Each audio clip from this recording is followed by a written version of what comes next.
പ്രധാനമന്ത്രി നരേന്ദ്രമോദി ഇപ്പോൾ കോഴിക്കോട് വേദിയിലെത്തിയിരിക്കുകയാണ്. തത്സമയ സംരക്ഷണത്തിലേക്ക്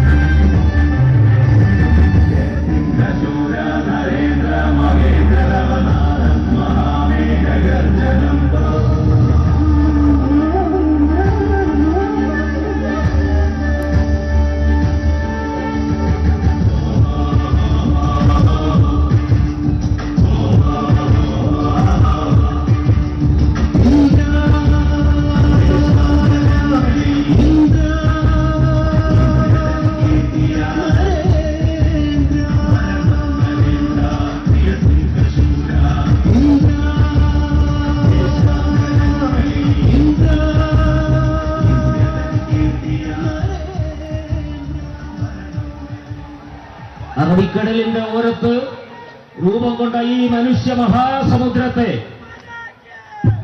അഭിസംബോധന ചെയ്യുന്നതിനു വേണ്ടി നമ്മുടെ ആദരണീയനായ പ്രധാനമന്ത്രി നരേന്ദ്രമോദി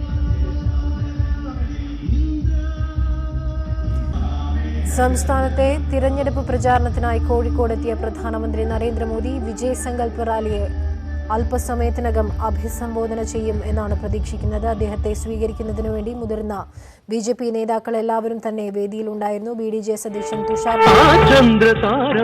ചരിത്രമന്തിയുറങ്ങുന്ന കോഴിക്കോടിനു വേണ്ടി പ്രധാനമന്ത്രിജിയെ ആരോപണം ചെയ്യുന്നതിനു വേണ്ടി Chettur Balakrishnan master, TP Jayachandran master, NDA leader Giri Pampanal, Mathew Pazhathinkal എന്നിവരെ ആദരപൂർവ്വം ക്ഷണിക്കുന്നു. സൗവർണ സിന്ദൂര തേജസ്സിലെന്നും മനോജ്ഞ നരേന്ദ്ര, ആ സിംഹനാദം മുഴങ്ങട്ടെ നിത്യം നരേന്ദ്ര. ജനമനത്തിലൊഴുകുമൊരു ഗംഗയായി നിൻ ധർമ്മ സുഹൃതമാ ഭാരതം കണ്ടേ, ആ സിംഹനാദം മുഴങ്ങട്ടെ നിത്യം നരേന്ദ്ര.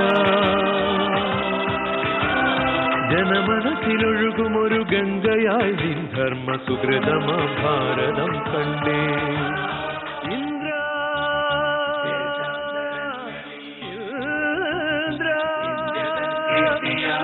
BJPയുടെ തിരഞ്ഞെടുപ്പ് പ്രചാരണത്തിനായി പ്രധാനമന്ത്രി നരേന്ദ്രമോദി TP ജയചന്ദ്രൻ മാസ്റ്റർ പുഷ്പകിരീടം അണിയിക്കുന്നു.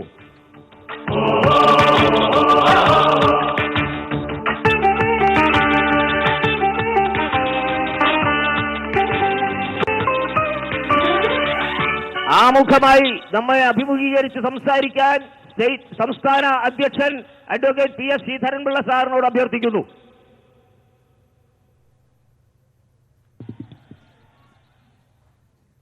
ബഹുമാനപ്പെട്ട പ്രധാനമന്ത്രി നരേന്ദ്രമോദിജി ഉൾപ്പെടെ ഈ വേദിയിലും സദസ്സിലുമായി സന്നിഹിതരായിട്ടുള്ള ദേശീയ ജനാധിപത്യ സഖ്യത്തിൻ്റെ സാരഥികളെ, ഇവിടെ സന്നിഹിതരായിട്ടുള്ള സ്ഥാനാർത്ഥികളായ കണ്ണൂരിലെ സ്ഥാനാർത്ഥി നമ്മുടെ എല്ലാം പ്രിയങ്കരനായ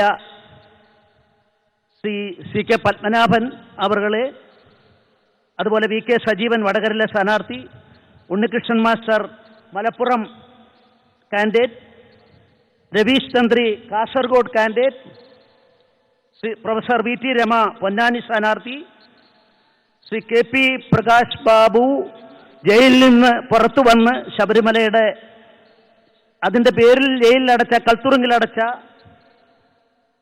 ബഹുമാനായ നമ്മുടെ പ്രിയങ്കരനായ സ്ഥാനാർത്ഥി പ്രകാശ് ബാബു, വയനാട്ടിലെ നമ്മുടെ അഭിമാനസ്തംഭമായ സ്ഥാനാർത്ഥി തുഷാർ വെള്ളാപ്പള്ളി, മറ്റ് വേദിയിലും സദസ്സിലുമായി സന്നിഹിതരായിട്ടുള്ള വിശിഷ്ട വ്യക്തികളെ, സഹോദരന്മാരെ, ഞാൻ ഈ സമയത്ത് അദ്ദേഹത്തിന് പോകേണ്ട സമയം കൂടി എന്നോട് പറഞ്ഞതുകൊണ്ട്